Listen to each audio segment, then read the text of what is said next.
တော့ခါခရီးကြတယ်ကွာအပတော့အဲ့နဲ့ဖြစ်တော့ကြောက်ဆုံးဝါမဆိုကဲလို့ခေါ်ဝါမဆိုကဲလို့ခေါ်လာဝဲကဲဆိုတာစားနေတာတဝဲရောစားနေကြပဲအမေခံရောရှေ့တော့ဖြစ်တော့ရှေ့ရတော့မကြဘူးမကြဘူး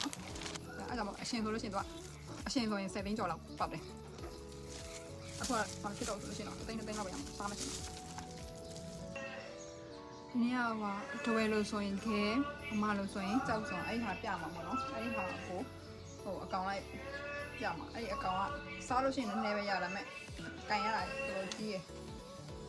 တဝဲလို့ဆိုရင်တော့ခဲလို့ခေါ်တာသူကအမလို့ဆိုရင်တော့ကြောက်ဆုံးပေါ့ငါခုနအဲ့ဒါပြောလိုက်ပြီလားကန်လို့ဆိုတာ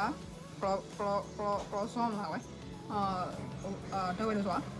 ခဲတော့ခွဲအမေဝါလို့စားနေကြတော့ထိုင်ရအောင်ကန်နေတော့ပလောဆိုပြီးတော့လိုက်ရလိုက်စားနေကြပဲကန်နေတော့တဝဲတွေရိုးတော်တော်ရိုးနေပြီဆိုတော့ခုကရမယ်ခဲจับดอกมาเลยทำไมรถเคสวัสดีค่ะยอดตัวมาผิดเนาะยอดตัวใส่ตัวใส่ตัวใส่แจ้งถูกก่อนเลยมาถึงถูกมาการเยอะตัวเพียงนะถูกบ้างถูกบ้างชาใส่ยังมาการเด้งขายเยอะชีสเนาะ